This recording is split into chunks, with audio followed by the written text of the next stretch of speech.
Me llamo Alfredo. Tengo 76 años. Y hace 3 semanas encontré un papel doblado dentro de un libro que mi esposa leía antes de morir. Era una pregunta, una sola pregunta escrita con su letra. Y cuando la leí, me senté en la orilla de la cama y me quedé ahí, sin moverme, durante mucho tiempo. La pregunta decía: ¿alguna vez fui suficiente para ti? Marta murió hace 14 meses. Cáncer de páncreas. Desde el diagnóstico hasta el final pasaron 11 semanas. 11 semanas para despedirnos de 49 años juntos. Y en esas 11 semanas, ella nunca me hizo esa pregunta en voz alta. La escribió.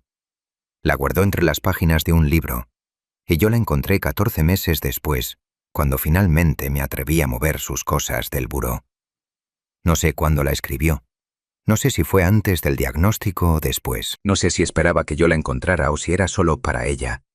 Lo único que sé es que nunca le di una respuesta, y ahora ya no puedo dársela.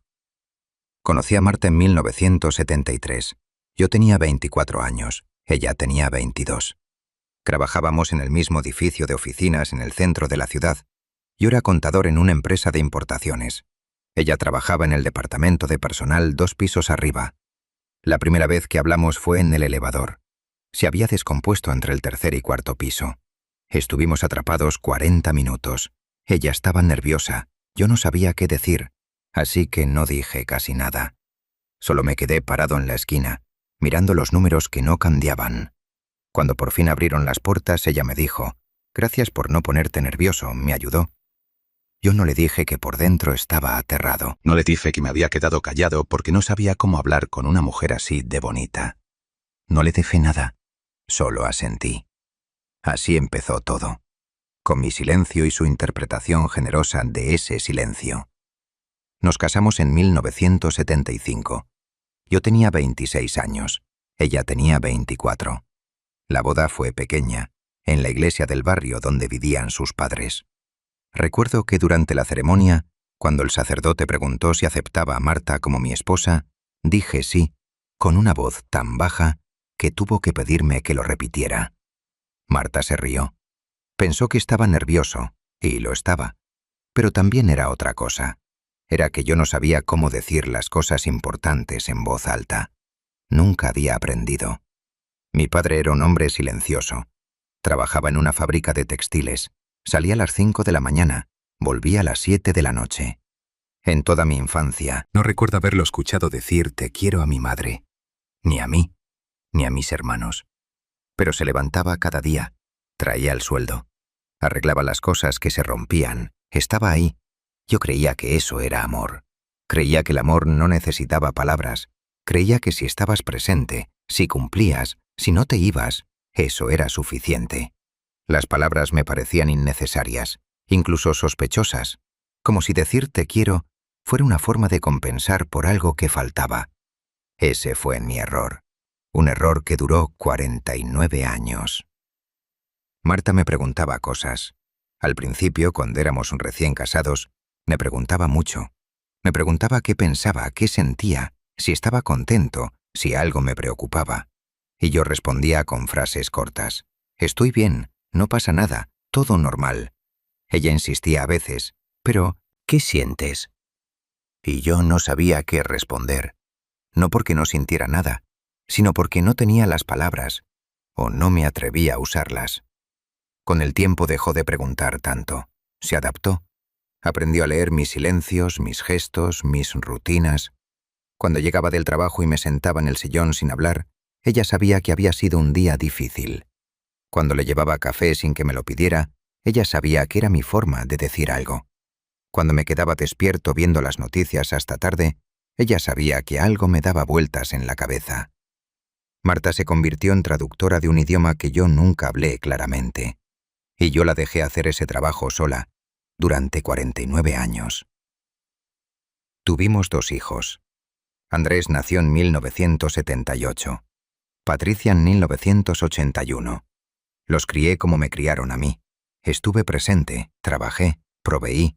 Fui a sus eventos escolares, a sus graduaciones, a sus bodas, pero no les dije lo que sentía por ellos, no con palabras. Andrés me lo reclamó una vez. Tenía unos 30 años. Estábamos en el jardín de mi casa. Él había venido a ayudarme a podar un árbol. Y de pronto me dijo: «Papá, ¿alguna vez estuviste orgulloso de mí?». Yo me quedé callado. No porque la respuesta fuera difícil. La respuesta era obvia. Claro que estaba orgulloso. Siempre lo estuve. Pero las palabras no me salían. Sentía algo en el pecho, algo que quería subir hasta la garganta, pero se quedó atrapado. Andrés esperó. Yo seguí cortando ramas. Después de un rato él dijo: «Está bien, papá, no importa». Y siguió trabajando. Pero sí importaba mucho, y yo lo sabía. Y aún así, no dije nada. Hay un momento que no puedo sacarme de la cabeza. Ocurrió en 2019. Marta tenía 68 años, yo tenía 70. Era un domingo por la noche. Estábamos en la sala de la casa. El televisor estaba encendido, pero ninguno de los dos lo estaba viendo realmente. Marta estaba sentada en el sofá con un libro abierto en las piernas. Yo estaba en el sillón de al lado, con las manos cruzadas sobre el estómago, mirando la pantalla sin mirarla. La lámpara del rincón estaba encendida. Era la única luz en la sala. Afuera había empezado a llover. Se escuchaba el agua golpeando las ventanas, un sonido constante, sin pausa. Marta cerró el libro.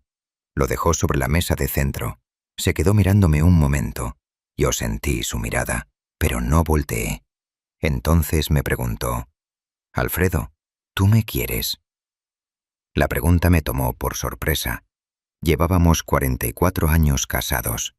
Me pareció extraño que preguntara algo así después de tanto tiempo. Volteé a verla. Ella tenía las manos juntas sobre las piernas. Su cara no mostraba enojo ni tristeza, solo una especie de calma, como si llevara mucho tiempo pensando en esa pregunta y finalmente hubiera decidido hacerla. Yo abrí la boca para responder, pero lo que salió fue: «Pues claro, llevamos toda la vida juntos». Ella asintió despacio. No dijo nada más. Volví a abrir el libro. Yo volví a mirar el televisor. La lluvia siguió cayendo. El momento pasó. Y yo nunca le dije lo que debí decirle esa noche. Nunca le dije que sí, que la quería, que la había querido desde aquel elevador descompuesto, que cada mañana que despertaba a su lado sentía algo que no sabía nombrar, pero que era lo más importante de mi vida. No lo dije. Respondí con una evasiva, como si la pregunta fuera obvia, como si no mereciera una respuesta real. 2 años después, le diagnosticaron el cáncer. Las 11 semanas que siguieron fueron intensas. Hospitales, tratamientos, conversaciones con médicos, decisiones difíciles. Yo estuve ahí todo el tiempo. No me separé de ella ni un día. Le sostenía la mano cuando dormía. Le llevaba agua cuando tenía sed. Le leía en voz alta cuando ya no podía leer sola. Pero nunca le dije lo que sentía, no con claridad, no con palabras directas. Ella murió un martes por la mañana. Estaba dormida. Yo estaba sentado junto a su cama, tomándole la mano. En algún momento dejó de respirar. No hubo un último momento de lucidez, no hubo despedida dramática. Simplemente se fue. Y yo me quedé ahí, sosteniendo una mano que ya no sentía la mía. Los primeros meses después de su muerte fueron confusos. La casa se sentía enorme. El silencio que antes me parecía cómodo, ahora me pesaba. Empecé a hacer cosas que no había hecho en años. Revisar álbumes de fotos, leer cartas viejas, abrir cajones que llevaban décadas cerrados. Y hace 3 semanas, abrí el libro que Marta había dejado en su buró. Un libro de poemas que nunca terminó de leer. Entre las páginas encontré el papel doblado. ¿Alguna vez fui suficiente para ti? Leí esa pregunta y sentí algo romperse dentro de mí. No de golpe, sino despacio, como una grieta que se abre con el tiempo. Ella había vivido 49 años a mi lado sin saber con certeza si era suficiente para mí. Había interpretado mis silencios, había llenado los espacios vacíos con suposiciones, había construido un significado a partir de mis gestos mínimos. Pero nunca tuvo la confirmación que necesitaba. Nunca escuchó las palabras. Y ahora es tarde. No hay forma de volver atrás. No hay forma de sentarme frente a ella y decirle: sí, siempre fuiste suficiente, fuiste más que suficiente, fuiste todo. No puedo cambiar lo que hice. No puedo recuperar las palabras que no dije. Pero puedo decirte esto a ti que estás escuchando. Si tienes a alguien en tu vida, alguien que ha estado contigo durante años, alguien que interpreta tus silencios y llena tus vacíos, no asumas que sabe lo que sientes.